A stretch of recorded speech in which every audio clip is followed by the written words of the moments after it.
오늘은 요한복음 20장 11절에서 18절을 보겠습니다. 흰옷 입은 두 천사. 아리마대 사람 요셉의 무덤에 장사되었던 예수님이 안식 후 첫날 부활하셨다는 것입니다. 레위기 23장에서는 안식일 이튿날 예수님이 부활하실 것을 모형으로 말씀하고 있었고, 예수님도 제자들에게 가르쳐 주셨던 말씀대로 예수님이 제3일에 부활하셨다는 것입니다. 그런데 제자들은 예수님이 부활하신 것을 믿지 못하고 있다는 것입니다. 그 이유는 그들에게 아직 성령이 임하지 않았기 때문인 것입니다. 그럼 오늘 본문 11절에서 15절을 보도록 하겠습니다. 요한복음 20장 11절. 막달라 마리아에게 나타나시다. 마리아는 무덤 밖에 서서 울고 있더니 울면서 구부려 무덤 안을 들여다보니 흰옷 입은 두 천사가 예수의 시체 누웠던 곳에 하나는 머리편에 하나는 발편에 앉았더라. 천사들이 이르되 여자여 어찌하여 우느냐? 이르되 사람들이 내 주님을 옮겨다가 어디 두었는지 내가 알지 못함이니이다. 이 말을 하고 뒤로 돌이켜 예수께서 계신 것을 보았으나 예수이신 줄을 알지 못하더라. 예수께서 이르시되 여자여 어찌하여 울며 누구를 찾느냐 하시니 마리아는 그가 동산지기인 줄 알고 이르되 주여 당신이 옮겨거든 어디 두었는지 내게 이르소서. 그리하면 내가 가져가리이다.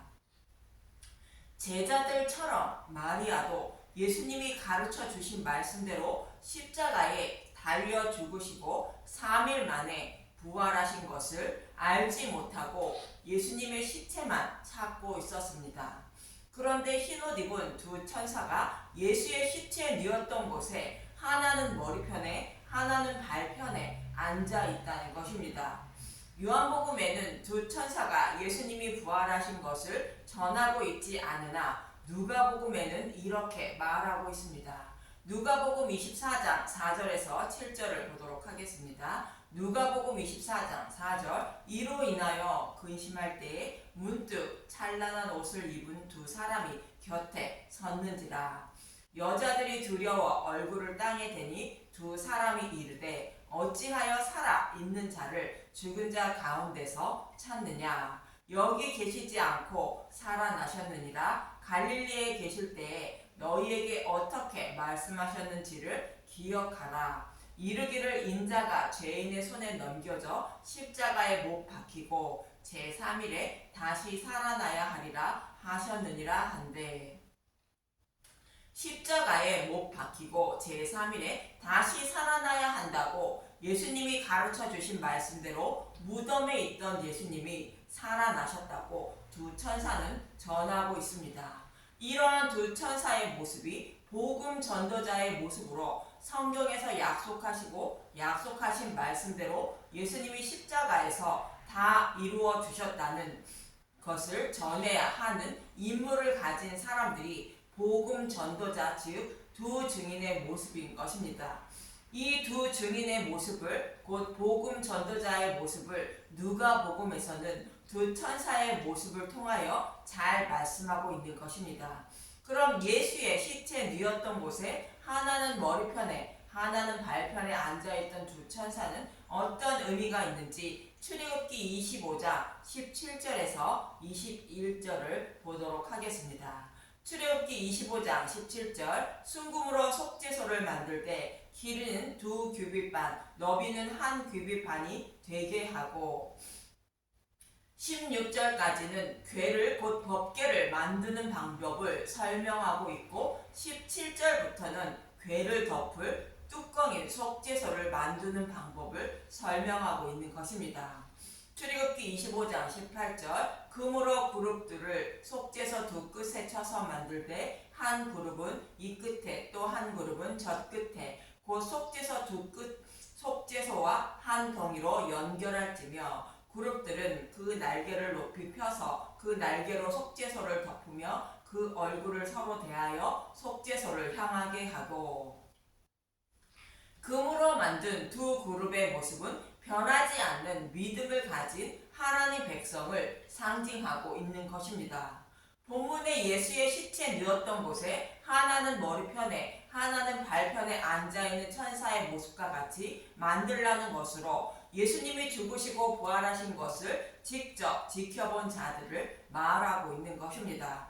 즉 복음의 말씀을 통하여 예수님의 죽으심과 부활을 알고 깨달은 믿음의 용사를 상징하는 것입니다. 그런데 두 그룹을 한 덩이로 만들라는 것은 두 그룹이 한 목소리를 내는 자들이라는 뜻으로 복음 전도자는 오직 복음의 말씀만 예수님의 죽으심과 부활을 전하는 자들이라는 뜻인 것입니다. 그럼 왜 이 두 천사가 복음 전도자인 두 증인을 상징하는지 이어지는 21절을 보면 알 수 있습니다. 출애굽기 25장 21절 속죄소를 궤 위에 얹고 내가 내게 줄 증거판을 궤 속에 넣으라. 여호와 하나님이 주신 증거판을 증거궤 속에 넣고 속죄소를 궤 위에 얹으라는 것입니다. 즉 증거궤 뚜껑을 닫으라는 것으로 궤 속에 넣은 증거판을 증거하는 자들이 속죄소 위에 있는 두 그룹의 모습이라는 뜻인 것입니다. 즉 증거판을 증거하는 두 증이라는 뜻인 것입니다. 그럼 증거궤 속에 넣은 증거판은 무엇인지 출애굽기 32장 4절부터 보도록 하겠습니다. 모세가 시내산에 올라가 첫 번째 십계명 돌판을 받게 되는데 산 밑에서는 이스라엘 백성이 금송아지를 만들어 섬기게 되는 것입니다. 그런데 이 금송아지가 자신들을 애굽 땅에서 인도한 신이라는 것입니다. 출애굽기 32장 4절 아론이 그들의 손에서 금고리를 받아 부어서 조각칼로 새겨 송아지 형상을 만드니 그들이 말하되 이스라엘아 이는 너희를 애굽 땅에서 인도하여 낸 너희의 신이로다 하는지라. 이 말씀은 모세가 받을 십계명을 지켜 의롭다 여김을 받으려는 자는 금송아지를 섬기는 것과 같다는 뜻으로 십계명을 온전히 지켜 구원받을 사람은 아무도 없다는 뜻으로 말씀하고 있는 것입니다. 예수님도 예수님보다 먼저 온 율법을 지켜 의롭다 여김을 받으려는 자는 싹군이며 절도요 강도라고 말씀하신 것입니다. 사도 바울도 로마서 3장 20절에 이렇게 말합니다. 그러므로 율법의 행위로 그의 앞에 의롭다 하심을 얻을 육체가 없다니 율법으로는 죄를 깨달음이니라. 율법을 온전히 지켜 의롭다 여김을 받을 사람은 아무도 없다는 것으로 죄인임을 깨닫게 하려고 율법을 주셨다는 것입니다. 이처럼 율법을 온전히 지키려는 사람은 죄를 사함받지 못하여 구원받지 못한다는 의미로 금송아지를 섬기는 것과 같다는 의미로 말씀하는 것입니다. 이러한 의미로 첫 번째 돌판은 전에 주기도 전에 깨지고 두 번째 돌판을 주게 되는 것입니다. 그럼 두 번째 돌판을 받는 배경을 말씀하고 있는 출애굽기 32장 31절에서 32절을 보도록 하겠습니다. 출애굽기 32장 31절 모세가 여호와께로 다시 나아가 여짜오되 슬프도소이다. 이 백성이 자기들을 위하여 금신을 만들어 싸우니 큰 죄를 범하였나이다. 그러나 이제 그들의 죄를 사하시옵소서. 그렇지 아니하시오면 원하건대 주께서 기록하신 책에서 내 이름을 지워버려 주옵소서. 금송아지 사건으로 말미암아 3,000명 가량 죽임을 당하자 모세는 그들의 죄를 사해달라고 여호와께 중보기도 하고 있습니다. 이 말씀은 율법을 온전히 지키지 못해 지옥불에 들어가야만 하는 저와 여러분의 구원을 위하여 자신이 십자가에서 대속해 하시고 죄인들을 구원해 달라고 예수님이 중보기도 하는 모습인 것입니다.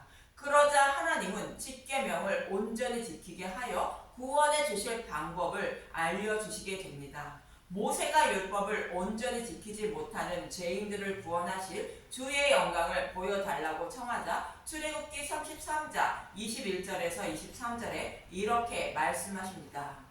출애굽기 33장 21절 여호와께서 또 이르시기를 보라 내 곁에 한 장소가 있으니 너는 그 반석 위에 서라 내 영광이 지나갈 때에 내가 너를 반석 틈에 두고 내가 지나가도록 내 손으로 너를 덮었다가 손을 거두리니 내가 내 등을 볼 것이요 얼굴은 보지 못하리라. 여기서 모세는 율법을 지키지 못하는 모든 죄인을 대표하는 자로 저와 여러분을 말하며 모세에게 반석 위에 서라 말하고 있는 것입니다. 이 말씀은 저와 여러분을 반석 틈인 예수의 품에 안고 십자가에서 대속 제물이 되셔서 대속해 주심으로 죄인들의 죄로 여기지 않는다는 뜻이 내가 지나가도록 내 손으로 너를 덮었다가 손을 거둔다는 뜻인 것입니다. 즉 반석이신 예수님이 십자가를 통하여 모든 죄를 대속해 주시고 구원해 주신다는 뜻인 것입니다. 참고로 반석은 그리스도라고 고린도전서 10장 4절은 말하고 있습니다. 고린도전서 10장 4절 다 같은 신령한 음료를 마셨으니 이는 그들을 따르는 신령한 반석으로부터 마셨으며 그 반석은 곧 그리스도시라. 이렇게 예수님이 십자가를 통하여 대속해 주신 십계명을 두 돌판에 기록해 주시게 됩니다. 출애굽기 34장 1절만 보겠습니다. 두 번째 돌판 여호와께서 모세에게 이르시되 너는 돌판들을 처음 것과 같이 다듬어 만들라. 내가 깨뜨린 처음 판에 있던 말을 내가 그 판에 쓰리니. 첫 번째 돌판과 두 번째 돌판은 달라진 것은 아무것도 없습니다. 다만 십계명을 새길 돌판을 누가 만들었는지는 다릅니다. 첫 번째 돌판은 하나님이 친히 만들고 쓰신 것입니다. 출애굽기 31장 18절 증거판 여호와께서 시내산 위에서 모세에게 이르시기를 마치신 때에 증거판 둘을 모세에게 주시니 이는 돌판이요 하나님이 친히 쓰신 것이더라. 이와 다르게 두 번째 돌판은 출애굽기 34장 1절의 말씀과 같이 모세가 만들고 하나님이 그 돌판 위에 십계명을 친히 쓰시게 됩니다. 모세가 만들었다는 것은 예수님이 십계명 돌판을 십자가를 통하여 만들었다는 뜻이며 그 십자가 위에 여호와 하나님이 십계명을 쓰셨다는 뜻으로 율법을 지키지 못하는 자들을 위하여 예수님이 십자가에서 대속제물이 되어 죽으시고 부활하셨다는 것을 믿는 자는 십계명을 다 지킨 자로 여겨주신다는 뜻인 것입니다. 즉 두 번째 돌판의 의미는 골로새서 2장 13절에서 14절의 말씀과 같은 의미인 것입니다.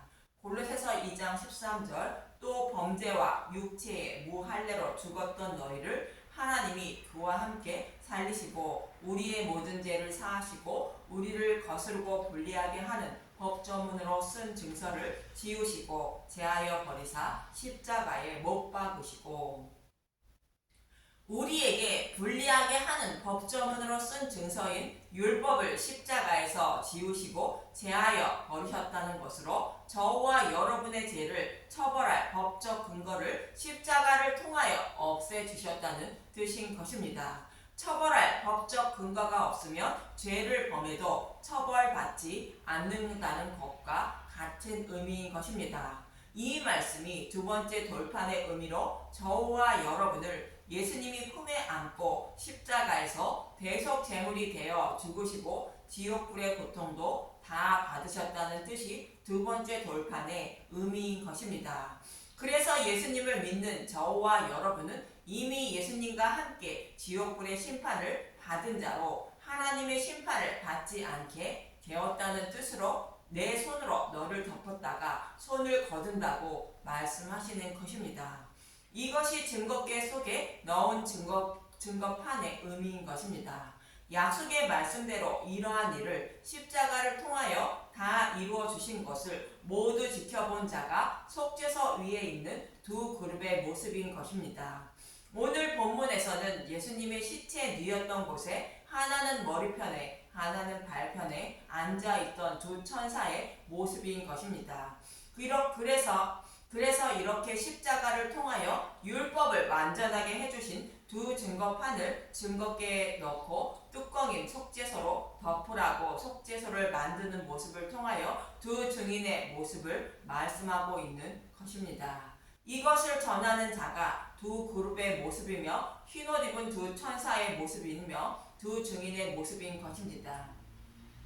그럼 신약으로 보면 흰옷 입은 두 천사가 상징하는 두 증인은 어떤 사람일까? 요한계시록 10장 10절에서 11절을 보겠습니다. 계시록 10장 10절 내가 천사의 손에서 작은 두루마리를 갖다 먹여버리니 내 입에는 꿀같이 다나 먹은 후에 내 배에서는 쓰게 되더라.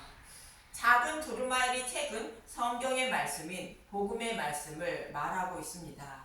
복음의 말씀을 먹으면 꿀같이 달콤하다는 것입니다. 그러나 배에서 쓰다는 것은 자신이 예수님을 십자가에 못 박은 장본인임을 알게 되어 마음으로는 애통하고 통곡하는 것을 말하고 있습니다. 스가랴 12장 10절의 말씀을 말합니다. 스가랴 12장 10절 내가 다윗의 집과 예루살렘 주민에게 은총과 간구하는 심령을 부어주리니 그들이 그 찌른 바 그를 바라보고 그를 위하여 애통하기를 독자를 위하여 애통하듯 하며 그를 위하여 통곡하기를 장자를 위하여 통곡하듯 하리로다. 복음의 말씀을 먹고 나면 자신이 예수님을 십자가에 못 박은 장본인임을 알게 되어 애통하고 통곡하는 마음이 든다는 의미로 사도 요한은 배에서 쓰다고 말하는 것입니다. 이렇게 복음의 말씀을 깨달은 자는 복음의 나팔을 불어야 한다고 이어지는 11절은 말하고 있습니다. 계시록 10장 11절 그가 내게 말하기를 내가 많은 백성과 나라와 방언과 임금에게 다시 예언하여야 하리라 하더라. 예언한다는 것은 오순절이 임하자 제자들이 복음의 나팔을 부는 것처럼 복음의 나팔을 불라는 뜻인 것입니다. 이 모습은 마치 누가복음 24장 4절에서 7절의 말씀처럼 예수님의 죽으심과 부활을 지켜본 두 천사가 예수님이 전해주는 말씀대로 죽으시고 부활하신 것을 마리아에게 전하는 모습과 같은 것입니다. 이렇게 복음을 전하는 자가 누구인지 이어지는 요한계시록 11장 4절을 보겠습니다. 그들은 이 땅의 주 앞에 서 있는 두 감람나무와 두 촛대니 두 감람나무는 촛대에 있는 7 기름 그릇에 7 간을 통하여 기름을 공급하기 위하여 기름을 흘리는 자들을 말하는 것으로 교회에게 복음을 전하는 자들을 말하고 있는 것입니다. 이 모습을 스가랴 4장 11절에서 14절은 이렇게 표현하고 있는 것입니다. 스가랴 4장 11절 내가 그에게 물어 이르되 등잔대 좌우에 두 감람나무는 무슨 뜻이니까 하고 다시 그에게 물어 이르되 금 기름을 흘리는 두 금관 옆에 있는 두 감람나무 두 가지는 무슨 뜻이니까 하니 그가 내게 대답하여 이르되 내가 이것이 무엇인지 알지 못하느냐 하는지라 내가 대답하되 내 주여 알지 못하나이다 하니 이르되 이는 기름 부은 자들이 둘이니 온 세상의 주 앞에 서 있는 자니라 하더라. 이처럼 기름 부은 받은 자 둘은 두 감람나무는 성령님이 복음을 깨달아 믿게 한 자를 말하는 것으로 아직 복음을 모르는 교회에게 복음을 전하는 자를 말하고 있는 것입니다. 이들이 두 증인이며 두 천사이며 두 감람나무로 성경은 표현하고 있는 것입니다. 그래서 이들은 오직 예수님의 죽으심과 부활만 전하는 것으로 사도 바울과 같이 오직 십자가에 못 박힌 그리스도만 전하는 자들을 말하는 것입니다. 그럼 본문 16절에서 17절을 보겠습니다. 요한복음 20장 16절 예수께서 마리아에게 하시거늘 마리아가 돌이켜 히브리 말로 라보니 하니 이는 선생님이라 하는 말이라. 예수께서 이르시되 나를 붙들지 말라 내가 아직 아버지께로 올라가지 아니하였노라. 너는 내 형제들에게 가서 이르되 내가 내 아버지 곧 너희 아버지 내 하나님 곧 너희 하나님께로 올라간다 하라 하시니 막달라 마리아가 가서 제자들에게 내가 주를 보았다 하고 또 주께서 자기에게 이렇게 말씀하셨다 이르니라. 약속의 말씀대로 죽으시고 부활하신 예수님을 보고도 예수님임을 알지 못하는 마리아에게 자신이 예수님임을 알려주는 모습인 것입니다. 이러한 마리아의 모습은 저와 여러분의 모습으로 약속의 말씀대로 예수님이 죽으시고 부활하셨다는 말씀을 듣고도 믿지 못하는 자들에게 예수님이 믿도록 찾아오시는 예수님의 모습을 그리고 있는 것입니다. 그런데 예수님은 나를 붙들지 말라 말씀하시는데 이 모습은 아직 약속하신 성령이 오시지 않았으므로 예수님이 부활하셨다고 말씀해 주셔도 믿지 못한다는 뜻인 것입니다. 그래서 성령님이 오셔서 진리의 길로 인도해 주셔서 믿음에 이르게 하셔야 약속의 말씀대로 죽으시고 부활하신 예수님을 알고 믿게 되어 구원받게 된다는 뜻인 것입니다. 이처럼 예수님이 제자들에게 말씀해 주시고 구약에서 약속하신 말씀대로 십자가에서 죽으시고 부활하셨는데도 무덤에서 부활하신 예수님을 두 눈으로 보고도 믿지 못하고 있는 모습을 그리고 있는 것은 아직 성령이 임하지 않았기 때문이라는 것이며, 이러한 자들에게 복음을 전하는 두 증인이 되게 하시려고 예수님을 가르쳐 주신 말씀대로 십자가에서 죽으시고 부활하신 모습을 제자들에게 직접 보고 만지게 하시는 것입니다. 이러한 제자들의 모습이 속죄서 위에 있는 두 그룹의 모습이며, 제자들에게 성령을 보내어 깨달아 믿게 하여 두 증인의 모습으로 땅끝까지 복음을 전하게 하시는 것입니다. 그리고 택하신 하나님 백성에게도 전하는 복음을 듣게 하시고 성령님을 보내어 들은 복음의 말씀을 깨달아 믿게 하여 구원해 주시는 것입니다. 저와 여러분도 이러한 과정을 통하여 구원해 주심을 잊지 마시고, 오직 예수님이 십자가에서 죽으시고 부활하여 우리를 불리하게 하는 법조문으로 쓴 증서를 없애주셨다는 복음의 말씀만 들으시길 바라며, 성령님을 보내주셔서 진리의 길로 인도하셔서 복음을 깨달아 믿게 하여 구원해 달라고 간절히 기도하시며 살아가는 분들이 되시길 바랍니다. 감사합니다.